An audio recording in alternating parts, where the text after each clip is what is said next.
어제 저렇게 현장이 공개가 됐습니다. 저희가 저 핵심으로 짚어볼 것은 북한이 저 공동경비구역에 요새를 쌓는 거 아니냐 이런 정황이 하나 둘씩 나오고 있습니다. 이현정 의원님, 뭐 말만 들어도 좀 무시무시한 어마무시한 무기들을 이제 판문점에 조금씩 보내는 것 같은데 등에 로켓포까지 두른 사진이 포착이 됐어요. 그러니까 지금 북한이 정전협정을 무효화한 다음에 사실은 지금 이 판문점, 즉 JSA 지역에 대한 이제 무장을 상당히 강화하고 있는 추세입니다. 특히 이번 이제 오청성 병사가 넘어온 그 과정 속에서 저기 화면에 보시는 바와 같이 북한군이 이제 들어와 있던 북한군이 이제 나와 있는 장면을 보면 저게 소지하고 있는 무기가 사실은 이제 저 AK 소총뿐만 아니라 지금 여러 가지 좀 중무기들을 많이 들고 있는 장면이 포착이 됐어요. 그러니까 실제로 그동안 사실은 북한군들이 상당히 그 무기들을 많이 갖고 있다라는 것은 이제 이야기는 됐습니다만 우리가 눈으로 확인할 수는 없었습니다. 그렇지만 이번에 통해서 실제로 북한군들이 상당히 무기를 많이 지금 그 중무장하고 있고 또 이번 일을 계기로 해서 실제로 판문점 지역에 상당히 무력을 증가하고 있다라는 이제 정보들이 나오고 있는 것이죠. 그렇죠. 그런 상황이기 때문에 그럼 과연 우리는 어떻게 할 것인가? 바로 이 문제가 상당히 지금 앞으로 관건이 될 것 같습니다. 알겠습니다. 이 소식 좀 더 심도 있게 짚어주기 위해서 북한 전문가 두 분 나오셨습니다. 김기호 교수, 김정아 대표 나오셨습니다. 어서 오십시오. 뭐 김 교수님 이런 어마무시한 중화기가 북측에 배치돼 있다. 이 점은 북측은 언제든지 전쟁할 준비가 돼 있다. 뭐 저희가 이렇게 분석을 해보면 될까요? 그렇죠. 이 북한은 항상 무슨 일이 발생하면은 과도할 정도로 과하게 대응하는 경향이 있거든요. 이거 AK-47 자동화기만 해도 74만 해도 이게 정전협정 위반인데 저 RPG-7 로켓포는 대전차형 로켓포라고 어깨에 이렇게 휴대해가지고 전차를 공격하는 로켓포입니다. 잠시만요. 말 나온 김에 저희 준비한 거 같이 보면서 얘기를 해야 될 것 같아서. 짚고 싶어죠. 그거. 지금 북한의 요새와 관련해서 이 RPG 로켓포 이거 말씀하시는 거예요? 저게 숫자가 1, 2, 3, 4, 5, 6 쭉 있는데 올라갈수록 좋은 건데 통상 북한 그전에 7, 뭐 9 뭐 이런 거 했었는데 저게 전차를 향해서 공격하는 로켓포거든요.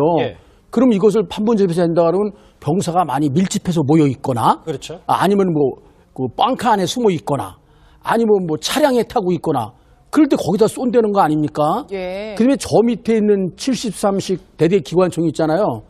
저건 약 유효 사거리가 1km 그런데 한 번 땡기면 막 600박 700발씩도 나오거든요. 그리고 약 거기 나가는 그 총알만 해도 7.62mm나 돼가지고 어제 보니까 그 향나무에 크게 자국 난 거 있더라고요. 그건 권총 자국 같지 않던데요. 최소한 기관총 작업 같더라고요. 글쎄요, 이제 판문점에서만이라도 좀 비무장을 해서 평화적인 얘기를 하자고 만들어 놓은 게 저 공동경비구역 이건데 저 북한에서 군생하셨던 김정아 대표님, 저 개머리판 얘기를 해볼게요. 73형 그 기관총 얘기. 저 북한의 기관총이 우리가 생각했던 것보다 훨씬 더 강력한 파괴력이 있는 무기인지요? 파괴력이 상당하고요. 실제 저 기관총 같은 경우에는 제가 8.15 훈련소 기가 장갑 법용이 전문종이었지 않았습니까?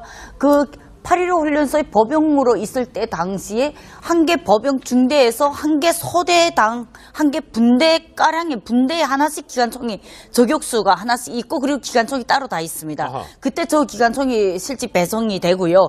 기관총의 무게가 한 10kg 좀 넘기 때문에 어린 여군들이 저 매는 거 상당히 힘들어했습니다. 저게 10kg나 되는군요. 그리고 지금 저 기관총 같은 경우에는 한번 발사하게 되면 거진 그 형체를 좀 잃어버리는데 이자 그 나무 그 피겨 그 장소를 그거는 저는 AK 소총이 아닌가 싶습니다. 왜냐하면 AK 소총도 연발로 놨을 때 저 정도의 파괴력은 충분히 가하고 기관총은 오히려 저거보다도 더 심각하게 파괴력이 와야 되는 상황이거든요. 그렇기 때문에 지금 저 피격 저기에서는 AK 소총일 가능성이 상당히 크다고 볼 수가 있겠습니다.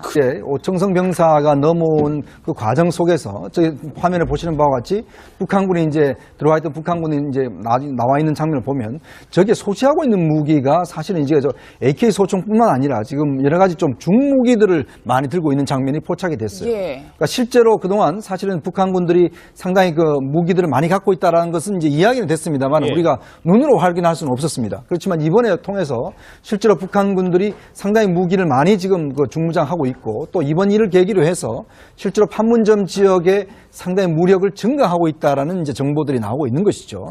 정전협정 위반인데 저 RPG-7 로켓포는 대전차형 로켓포라고 어깨에 이렇게 휴대해가지고 전차를 공격하는 로켓포입니다. 잠시만요. 말 나온 김에 저희 준비한 거 같이 보면서 얘기를 하는 게 나을 것 같아서. 짚고 싶어죠, 그거. 예, 지금 북한의 요새와 관련해서 이 네. RPG 로켓포 이거 말씀하시는 예. 저게 숫자가 1, 2, 3, 4, 5, 6 쭉 있는데 올라갈수록 좋은 건데 통상 북한 그전에 7, 뭐 9 뭐 이런 거 했었는데 저게 전차를 향해서 공격하는 로켓포거든요. 예. 그럼 이것을 판문점에서 한다 그러면 병사가 많이 밀집해서 모여 있거나 그렇죠. 아니면 뭐 그 빵카 안에 그렇죠. 그런 상황이기 때문에 그럼 과연 우리는 어떻게 할 것인가? 바로 이 문제가 상당히 지금 앞으로 관건이 될 것 같습니다. 예. 알겠습니다. 이 소식 좀 더 심도 있게 짚어주기 위해서 북한 전문가 두 분 나오셨습니다. 김기호 교수, 김정아 대표 나오셨습니다. 어서 오십시오. 예.